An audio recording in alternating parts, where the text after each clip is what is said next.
Matam adu 1911 gi Paris da Kalen thagi numidang wairam gi matam ni. Matam adu yamna sabana city adu da misu pakna yumdagi mapana mata thokna ramde. Maram asina Paris ki yamna maming chatpa Louvre Museum asidasu mi pakna lagna ramde. Adubu sumna gi nupa ama khakti mi leitaba tanja adu ngaiduna museum adu gi manungda changnaba honaramki. Mahakna sumna gi numidang ama khaktang da matam adu gi prithivida khwaidagi chawbo huran magi thabak ama pangthoki.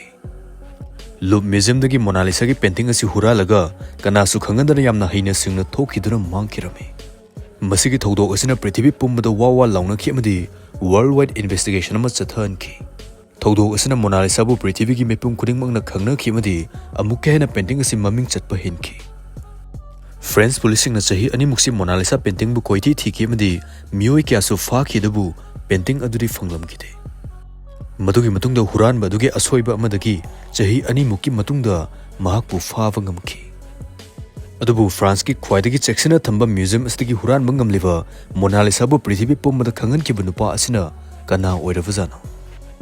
Mahakna Mona Lisa painting asi kamdaung huran ki amadi kari maramdagi huran ki bana haivisi ngasi ki videos daita khangminasi.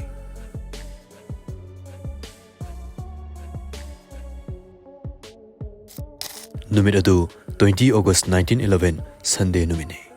Louvre Museum dasu thonglon bagi matam yoksilaklam mimadi tourist ama ani su museum dudagi tholakpa tanjani. Thong hek lolamdai mikup khara walingai matam aduda nupa amana Louvre ki official uniform angauba masu odu chesilaga employee saduna changlakhi.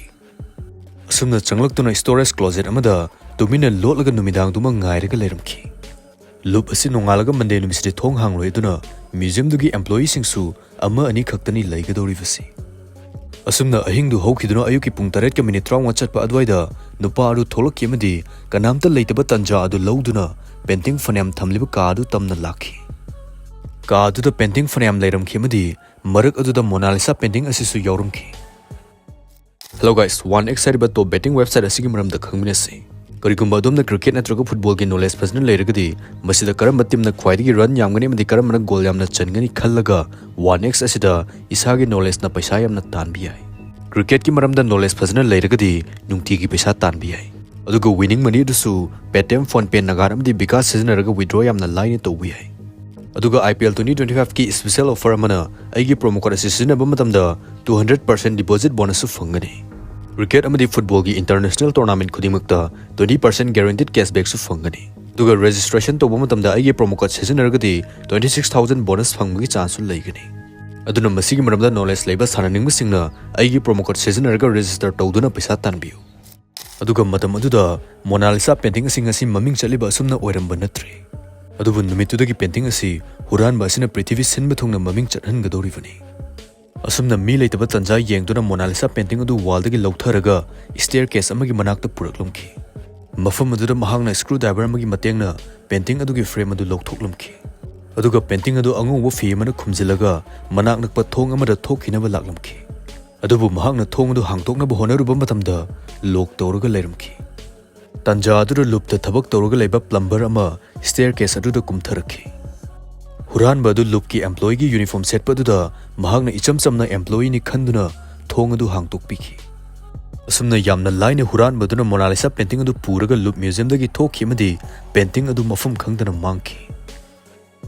Painting adu sumna ki minute kharagi manungda huran khibani adubu Hurankhribano habisdi kona thangda pung 19 muk leiraga khanglakhi. Matam adu photographer singna museum adu laklaga painting sing adu lautharaga photo kapagi matam oiramki aduna wall adu painting thetfam ahangma mu uvada karisu khanaramde. Madugi matungda Louis Berot ko ba layik panupa amana Mona Lisa gi copy ama yengnaba Louvre Museum da lakpa matamda Mona Lisa painting adu thi leiramdre. Asumna matam adu da Mona Lisa painting asi mangkhre habisi khanglakhi. Madudagi museum adugi staff khudimukna Mona Lisa bu museum gi mafam khudimakta thiramki dubu fangba kovu leikide. Asumna pawsi pawse kya da haptuna sumsum santokhibadagi prithivi sinma thungna Mona Lisa painting asigi maramda loina khangnarakhi. Aduga prithivi gi mipum khudimukna hangnakiba wahang asi Mona Lisa painting asi kadaida laikhrabano haibisni. Wahang asigi pawkhum phangnaba France ki police amari detectives kya ga loinana investigation hokhi. Makoina museum dagi Mona Lisa painting gi frame amadi frame gi glass adu huran badugi fingerprint amaga thengnakhi. असमना हुरानबदु खंगनबा fingerprint specialist Alphonse Bertillon हारिबा नुपा असि नेक्लगा fingerprint अदु येंगलमे अदुबु पुलिस की रेकॉर्ड सिंगदा फिंगरप्रिंट अदुगु चानाबा अमत्ता फंखिदे पुलिस सिंगना कन्ना थीरबसु हुरानबा अदुगी मरमदा करिसु खंगबा ngamlamde मखोइना खंगलिबसि पेंटिंग असे अयुकी पुंग 3 तगिना 9 मखाइ फावबुगी मनुंगदा हुरान खिबनि हाबसि खक्तने लोकल न्यूज़पेपर सिंगदा पेंटिंग अदुगी मरी मखोंग ताकपा ngambada $250,000 की मना पीगनि हाइना लौथोखि पाव से हेक ताबगा मियोय क्याना पुलिस स्टेशन दा लेटर क्या इरखिमदि मसा फावबा लाक्तुना मोनालिसा गी लेफम हाइरखि अदुबु मखोइना हारिबा लेफम अदुदि अमगा अमता मानरमदे अमदि पृथ्वीगी मफम तोंगा तोंगानबदा ओइरमखि नुपा अनिना फोंदोखिबदा लूप म्यूजियम दगी नुपा अमना करिगुम्बा अमा पुरगा थोखिबा उहोइ हाइना फोंदोखि अदुबु मखोइ अनिना हारिबा नुपा अदु मसक मोंग अमुक मानरमदे अतोपा अमना मुक फोंदोखिबदा मोनालिसा असि बेल्जियम तमना चटकिबा ट्रेन अमदा याउखिबा उहोइ हाइना फोंदोखि अदुगा अतोपा अमना मुक पेंटिंग अदु अमेरिका तमना चटकिबा जहाज अमदा याउखि हाइना फोंदोखि अदुगा पुलिस सिंगना इन्वेस्टिगेशन की मतुंग इना हुरानबा ओइरमगनि हाइना चिंगनाबा गुइलियम एपोलोनियर कौबा नुपा अमा फाखि महांगना लूप म्यूजियम असी मई थागनि हाइकिबसु लई अमदि मागी सेक्रेटरी नसु लूप म्यूजियम दगी स्टेचू अनि हुरानखिबगी केस त चेनरिबनि दुबु मोनालिसा गी केस असिदा एविडेंस मतिक चाना लैतबदगी महाकपु थादोखि मदुगी मतुंगना गुइलियम अमदि सेक्रेटरी नुपा अमना हुरानबा असि पेब्लो पिकासो हारिबा लायक नुपा असि ओइगनि हाइना फोंदोरखि सेक्रेटरी अदुना फोंदोकपदा महांगना लूप म्यूजियम दगी आइबेरियन स्टेचूस खरा हुराले दुगा पिकासोदा मुक योली हाइना फोंदोखि दुगा पिकासोना स्टेचू असि मागी पेंटिंग येकपदा सिजनै हाइना फोंदोखि असुमना पुलिस सिंगना पिकासोगी मनाक्ता चत्तुना स्टेचू सिंग अदुगी सीरियल नंबर अदु चेक तौरमे अमदि म्यूजियम गी पोट ओइरमखि मरम असना पेब्लो पिकासोबु फाखि अमदि वहंग पहोंग तौनबा पुरखि अदुबु महाकसु एविडेंस मतिक चाना लैतबना थादोकपा ताखि अतोपा सस्पेक्ट अमना अमुक अमेरिकन बैंकर अमदि आर्ट कलेक्टर ओरिवा जेपी मोर्गन हारिबा नुपा असनि मतमदुदा आर्ट फोर्जरी असि अचौबो बिजनेस अमा ओइरमखि पेंटिंग क्या सब मानना येकलगा अमेरिका की मिलियनर क्या दा ममल तांगना योलमे अदुना हुरानबा असि जेपी मोर्गन नेकलगा हुरानन मनेमदि मोनालिसा असि जहाजता अमेरिका दा यौरक्तोरे हाइदुना पावमा फंखि सुमना पुलिस सिंगना न्यूयॉर्क ता लाकबा जहाज खुदिमक चेक तौरमे अदुबु मोनालिसा दी यौरमते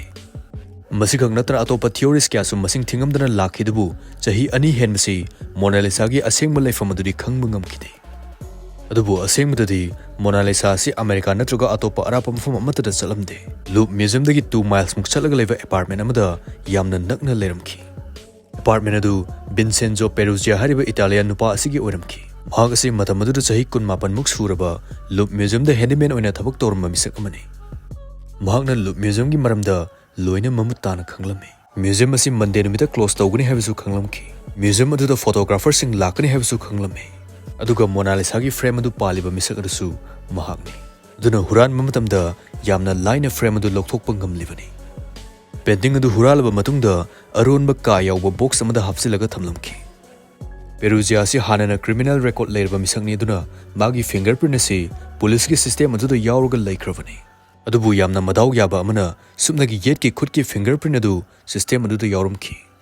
अदुगा फ्रेम अदुदा थेंगनखिबा अदुना ओइगी खुद की फिंगरप्रिंट नि मरम असना पुलिस सिंगना फिंगरप्रिंट अदुगी चानाबा अदु थीबा फंखिदबनि इन्वेस्टिगेशन तौरिङैदा पुलिस सिंगना पेरुजियागी अपार्टमेंट दा अनिरक थीबा चंखिदबु करिमता फंगमदि ngamलखिदे असुमना चही अनिमुक हेनबसि पेंटिंग अदु यामना लाइन लोटलगा थमलमखि अदुबु चही अनिगी मतुंगदा महांगना पेंटिंग अदु सुम लोसिलगा थंबा ngamलक्त्रेमदि योनथोखरगे हाइना खलमे मरम असना महांगना एनोनिमस लेटर अमा फ्लोरेंस दा लैबा आर्ट डीलर अमदा इरमखि फ्लोरेंस हैवसी डाविंसीना मोनालिसा बु येखिबा मफमने लेटर अदुदा महांगना असेंगबा मोनालिसा पेंटिंग असि मागी मनाक्ता लै अदुगा पेंटिंग असि मसागे असेंगबा मयमदा पिरकलगे हाइना इरमखि लेटर अदुदा महाक्सि लियोनार्डो हाइना साइन तौरमे अदुगा असुमना महाक फ्लोरेंस दा चलमखि आर्ट डीलर अदुना पेरुजियाना लैरिबा होटल गी रूम अदुदा लाक्तुना मोनालिसा पेंटिंग अदु असेंगब्रा हाइदुना चेक तौरमे चेक तौबु मतमदा पेंटिंग अदु असेंगबा मोनालिसा गी पेंटिंग अदु ओइरमखि अदुगा पेंटिंग अदु कुमना अमुका चेक तौननबा मखोइगी स्टूडियोदा पुरुखिगे अदुगा लाकपदा पैसासु पुरकलगे हरमलगा आर्ट डीलर अदु चटखिरमे पेरुजियाना मागी कादुदा फमलगा पैसा पुरकपा ngaiduna लैरि मदुगी मतुंग पुंग अममुक लैरगा पेरुजियागी होटल रूम अदुदा पुलिस सिंग लाक्तुना पेरुजियाबु फाखिरमे असुमना मोनालिसा हुरानबगी पेरुजिया जेलदा था 3 थमखेदुगा चही 10 गी मतुंगदा महाक सीखिरमे अदुबु हौजिक लैरिबा वहंग असि करी मरमगी मोनालिसा सि हुरालगा chahi animung lotuna thamluribano haibasini 1932 da publish tawkiba article amagi matungina huran basigi khwai mako asi Eduardo de Valferno hariba misak asini haina phongdokhi mahak asi art forgery gi expert amani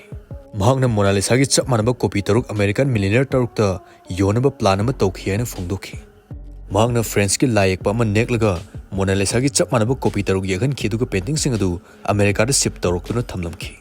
mahakna yondawriba Mona Lisa si asengma manhanaba Louvre Museum da leiriba Mona Lisa du matam khara manghan khiba asi mathau tarame maram asina mahakna Peruggia bu neklaga Louvre Museum da gi Mona Lisa du huranan khibani haina phongdokhi asumna painting adu mangkhibagi paw santorokbaga copy sing adu yonki haina phongdokhi thodok asina Mona Lisa painting asi prithvi senba thungna maming chathan khimadi ngasi fawba masina khwaidagi maming chatpa painting ama oiri Mona Lisa si huralurba matungda Louvre Museum da amuk purakpa matamda sumdagi numit nini gi manungda miyoi lakh yana yengba lakna khi haina phongdokhi ngasi Mona Lisa si Louvre Museum da bulletproof glass amana khajinduna checksina thamle chahi khudingi Louvre Museum da miyoi 10 million hena laktuna masina prithvi da khwaidagi yengba laknaba museum ama oire dugo lakliba miyoi sing adu 80% ni sumdagi Mona Lisa yengba lakpani haina phongdokhi ngasi Mona Lisa gi value asi $970 million muk oigini haina phongdokli